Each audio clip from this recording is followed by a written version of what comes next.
Hi, my name is Jay and I make finance videos. So today's video is going to be on the subject of open versus closed mortgages, what they are, and whether or not you should be which one you should be choosing when you're going to get your mortgage. So let's jump right into it.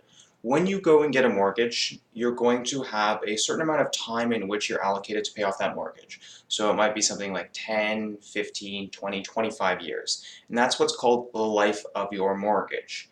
And during that period, you have a set amount of payments that are sort of outlined that you need to make to pay off that mortgage. So, for example, let's say you had a 25-year mortgage and you pay $2,000 each month. After 25 years of making those $2,000 payments each month, you pay off your mortgage and the house is yours. And that's pretty straightforward. So, how do open and closed mortgages factor into this? Well, with a closed mortgage, you're more or less locked into that $2,000 each month every single month, and then after 25 years your mortgage is paid. So it's pretty straightforward. It just means that you really follow that schedule, and that's more or less what is going to happen. With an open mortgage, you have the option to make additional payments in advance of that 25 years.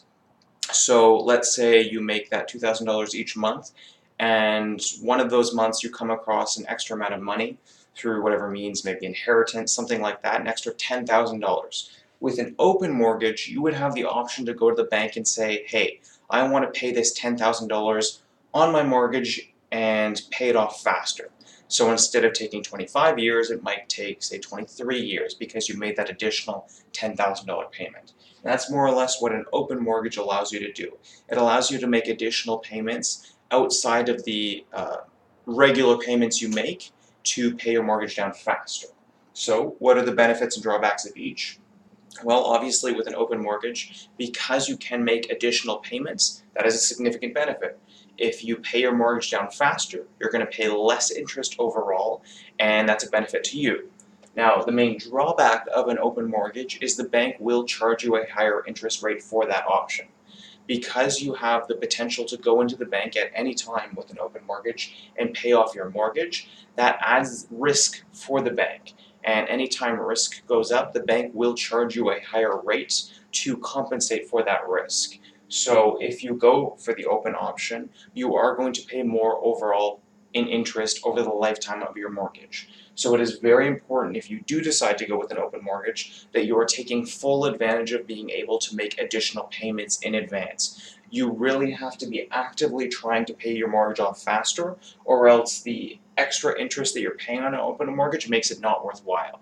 So if you do decide to go with an open mortgage, you really have to be actively trying to pay your mortgage off faster. Now, a closed option, the main advantage is that you are paying less interest overall. And it's really great if you don't expect to be able to pay your mortgage off faster.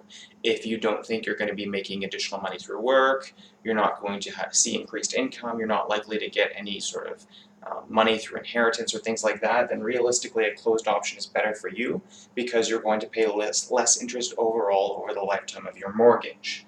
And so that's sort of the two options that you have available. Now there is actually a third option out there, and this option is realistically only available to people with good credit who have solid, steady income and who have a sizable down payment.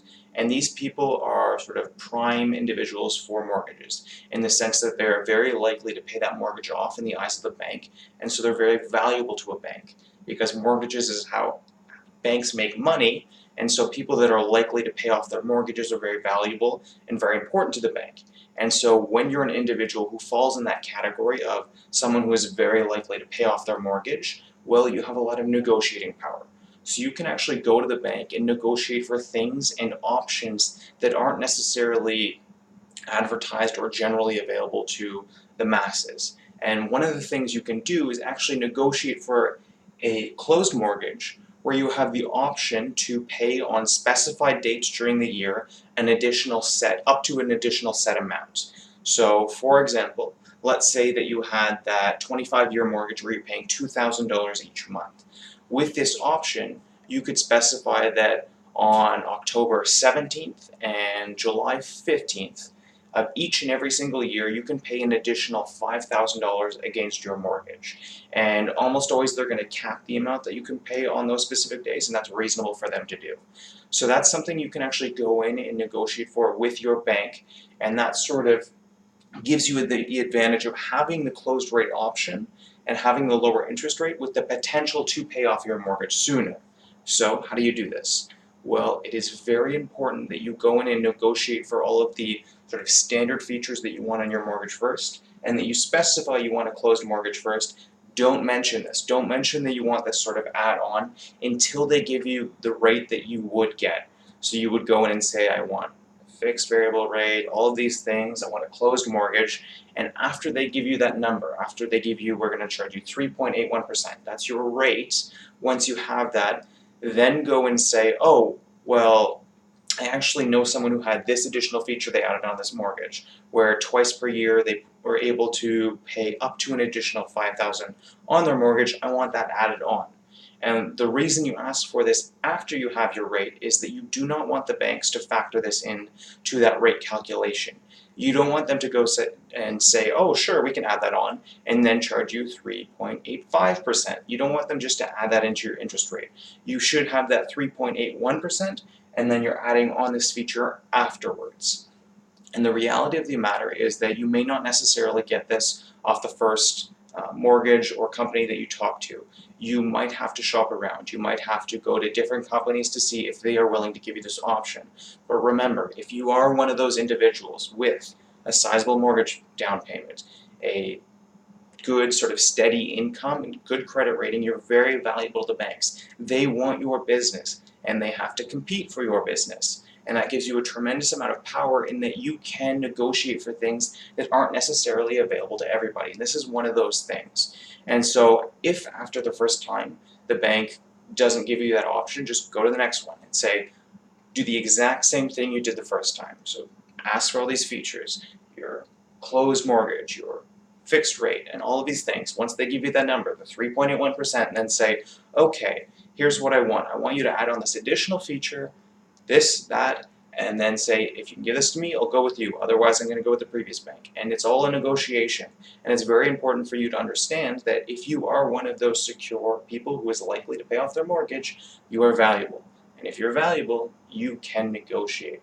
And it's a very important thing that I think a lot of people, especially on their first mortgage, when they go into that, they don't realize how valuable you are to the bank. And when you have value, you can negotiate for things. So hopefully this video helps break down the idea of an open versus a closed mortgage and that third option that is available to certain people. This is going to be a series where I'm going to break down various other parts of a mortgage as well, talking about interest rates and things like that, so you're a little bit more educated when you go out to a bank and to get a mortgage. As always, if you like the video, very much appreciate a like, share, and subscribe. It helps the channel grow. And have a great day.